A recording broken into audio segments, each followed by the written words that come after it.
नेपाली सेनाको सञ्चालन सम्बन्धमा आवश्यक नीति नियमहरू तयार गरी लागू गर्ने र गराउने जिम्मेवारी सरकारकै हो। सेनाको सञ्चालनका लागि बजेट खर्च अवश्य हुन्छ, तर बजेट कटौती गर्ने नाममा बिना आधार सेनाको सङ्ख्या कटौती गर्दा त्यसले राष्ट्रिय सुरक्षामा प्रत्यक्ष असर पार्ने कुरामा हामी सबै सचेत हुनुपर्छ। नमस्कार, तपाईँ मेरो पोखरा टिभी युट्युब च्यानल हेर्दै हुनुहुन्छ। समाजमा र विश्वमा घटेका सत्य तथ्य खबरलाई तपाईँसँग पुर्याउने हाम्रो अभियान जारी छ। तपाईले मेरो पोखरा टिभी युट्युब च्यानललाई सब्स्क्राइब गर्नुभएको छैन भने आज नै सब्स्क्राइब गरी नजिकैको बेल आइकन दबाई हामीसँग जोडिनुहोला। पल पलको ताजा खबर तपाईलाई अपडेट गराउने हाम्रो अभियान निरन्तर रहिरहनेछ। मैले आज अत्यन्त महत्त्वपूर्ण अत्यन्त संवेदनशील भिडियो लिएर आएको छु। भिडियो अन्तिमसम्म हेर्नुहोला। भिडियो अन्तिमसम्म हेरिसकेपछि तपाईको मनमा लागेका कुराहरू कमेन्ट बक्समा गई कमेन्ट गर्नुहोला। नेपाली सेनाले अब सत्ता लिनुपर्छ भन्नेले यस लेख्नुहोला, सरकारलाई नि ठिक छ भन्नेले नो लेखेर कमेन्ट गर्नुहोला। नेपाली सेना अब मौन थियो, अब जागिएर लागेको छ, उजागर भएको छ, नेपाली सेना जङ्गिएको छ। हेरौँ, भिडियो अन्तिमसम्म हेरेर बस्नुहोला। सुरु गरौँ मुख्य विषयवस्तु।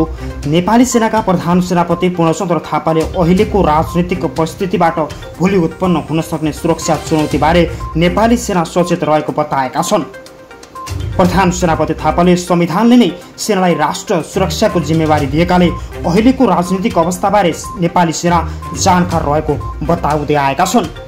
पछिल्लो समय नेपाली सेना र सरकारबीच भइरहेका कुराकानीले नेपाली सेना पनि सेना सरकारसँग मिलिरहेको छ कि भन्ने विषयमा कुरा उठिरहँदा नेपाली सेना देशको रक्षाका लागि अगाडि बढ्ने संस्था भएकाले कुनै पार्टीसँग सम्बन्ध नरहेको बताउँदै आएका छन्।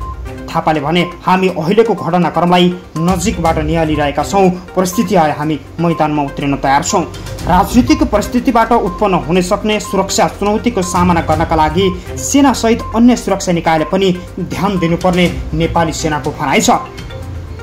प्रधान सेनापति थापाले सेनाको दायित्व र जिम्मेवारी संविधानले निर्णय गरेकाले सोही अनुसार अघि बढ्न उल्लेख गरेको र उनले सेना सधैँ प्रजातन्त्र नेपाली जनता संविधानको पक्षमा रहेको समेत बताएका छन्। थापाले शान्तिकालीन अवस्थामा नेपाली सेना सीमामा खटिन स्पष्ट पारेका छन्। थापाले शान्तिकालीन अवस्थामा सीमामा सशस्त्र प्रहरी खटिनु भएकाले सेना पनि परिस्थिति अनुसार सीमामा खटिन सक्ने चेतावनी दिएका हुन्। भारतीय सरकारले गरेको ज्यादतीको अन्त्य गर्न नेपाली सेना पनि सीमामा खटाउन सक्ने उनको भनाइ छ। आइतबार जङ्गी अड्डामा आफ्नो कार्यकालको 1000 दिन पूरा गरेको अवसरमा सञ्चार माध्यमहरूसँग अन्तर्क्रिया कार्यक्रममा बोल्दै थापाले भने, शान्तिकालीन अवस्थामा सेना सीमामा तैनात हुँदैन, सिमानामा जाने हाम्रो अधिकार हुँदैन। सरकारले आदेश दिनुपर्छ मात्रै हामी अगाडि बढ्न सक्छौँ। यो कार्यका लागि सरकारले सशस्त्र प्रहरीलाई जिम्मा दिएको छ, त्यसको ब्याकफोर्सका लागि हामी सदैव तत्पर रहनेछौँ। सीमा क्षेत्रमा हामी सबै नियमसँग नै समन्वय गरेर काम गर्छौँ, तर सेना सिमानामा तैनात भने अहिलेसम्म गरेको छैन। दुई देशबीच द्वन्द्व हुँदा मात्रै सिमानामा सेना बस्छ, उनले यसरी स्पष्ट पारेका छन्। थापाले सीमा सर्वे तथा अनुगमन निर्देशनालयको पनि औपचारिक रूपमा स्थापना भइसकेको जानकारी दिएका छन्। थापाले सरकारसँग वार्तापछि विप्लव समूह शान्तिपूर्ण मूल राजनीतिमा आउनु सङ्केत रहेकाले यस्तो समेत उल्लेख गरेका थिए। नेपाली सेनालाई जहिले पनि सुरक्षा चुनौती आउने बित्तिकै समाजमा कसैले द्वन्द्व फैलाउन खोज्छ भन्ने अन्य सुरक्षा निकाय, मिडिया, आम नागरिक सहयोगमा त्यसलाई परास्त गर्न सकिने बताएका छन्। उनले विप्लव समूहमा भविष्यमा द्वन्द्व नचिकिने विश्वास समेत व्यक्त गरेका छन्। विप्लव समूह अहिले सरकारसँग मिले पनि विप्लव समूहको माग पूरा गर्न नसके विप्लव समूहले पछि पनि भागबण्ड मचाउन सक्ने भन्दै सरकार तदारुकताका साथ अगाडि बढ्ने बताएका थिए। थापाले भने, देशको सुरक्षा शक्तिलाई शान्तिकालीन र दीर्घकालीन चुनौती अप्नाइरहन आफू अब्बल रहेको बताउनु भएको छ। विप्लव समूहले सरकारसँग वार्ता गरेर सम्झौतामा आएका मूलधारको राजनीतिकमा आउने अपेक्षा समेत गरेका थिए। प्रधान सेनापति थापाले फास्ट ट्र्याक निर्माणको काम 3 वर्षसम्म सकाउने सोच बनाएको बताएका छन्। उनले 2081 सालमा निर्माण कार्य सकाउने सोच रहेको बताएका हुन्।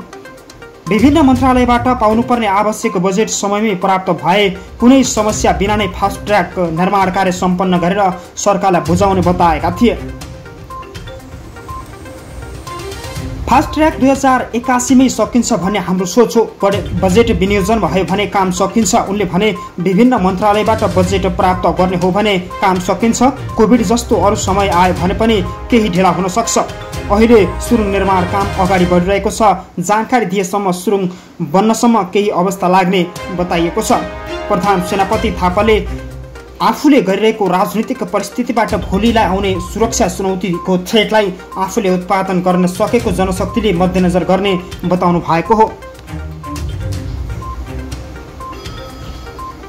प्रधान सेनापति पूर्णचन्द्र थापाले देशको अवस्था कुन अवस्थातर्फ जाँदैछ भन्ने विषयमा आफूलाई साबिक र दायित्व जिम्मेवारी संविधानले निर्धारण गरेको त्यही अनुसार अघि बढ्ने उल्लेख समेत गरेका छन्। प्रजातान्त्रिक नेपाली जनता संविधानको पक्षमा रहेको बताएका छन्। थापाले शान्तिकालीन अवस्थामा नेपाली सेना सीमा सुरक्षामा खटिने प्रत्याभूति समेत जनाउँदै आएका छन्।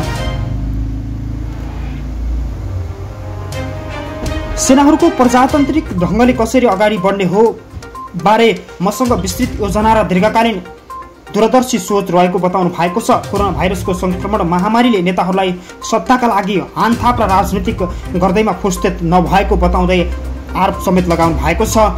च्यालेन्ज दिनु भएको छ। कोरोना महामारीमा जनताहरू स्वास्थ्य खोप लाउन नपाएर छटपटाएर मरिरहँदा नेपाल सरकारलाई कुर्सीकै खितातानी भएको भन्दै नेपाल सरकारलाई चेतावनी दिनु भएको हो। मुलुकले शक्ति र सेनाहरूको अवस्थामा गुज्रिरहेको छ। मुलुकभन्दा ठुलो नेताहरू विक्रमसम्म 2072 साल जारिएता संविधान भने होइन, संविधान फेरि पनि बनाउन सकिन्छ।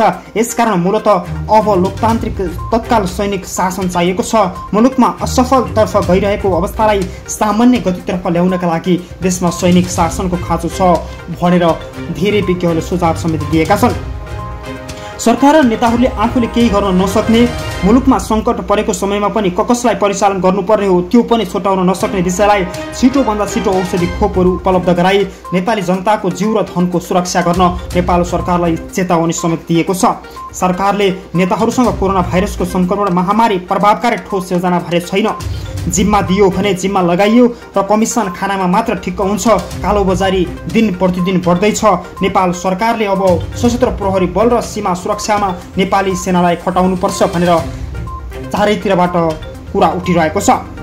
मुलुक दोस्रो चरणको कोरोना भाइरसको खोपसँग लडिरहेको छ। कोरोना भाइरससँग लडिरहेको छ। देशलाई कोरोना भाइरसले आक्रान्त बनाइरहेको छ। जनधनको क्षति भइरहेको छ। प्रत्येक सिमानामा भारतको बल चाहिँ बढ्दै गएको छ। सशस्त्र प्रहरी बल र नेपाल पुलिसले थेग्न सकेको छैन। यो अवस्थामा भारतसँग कूटनीतिक वार्ता गरी वार्ताको माध्यमबाट अगाडि बढ्न नसक्दा सरकारले नेपाली जनता धेरै शास्ति खेप्न बाध्य भएका छन्। जनता शास्ति खेप्न मात्र होइन, नेपाल सरकार लाचार बनिरहेको छ। भारतको अत्याचार दमन विरुद्ध बोल्न सकेको छैन भन्ने विषयमा चारैतिरबाट दबाव समेत आएको छ। प्रत्येक सिमानामा भारतका सेना हटाउन नेपाली सेना किन परिचालन नगर्ने भन्ने विषयमा पनि सरकारलाई ठूलो खालको धम्कीपूर्ण भाषा प्रयोग गरिएका छन्। यो जायज पनि छ।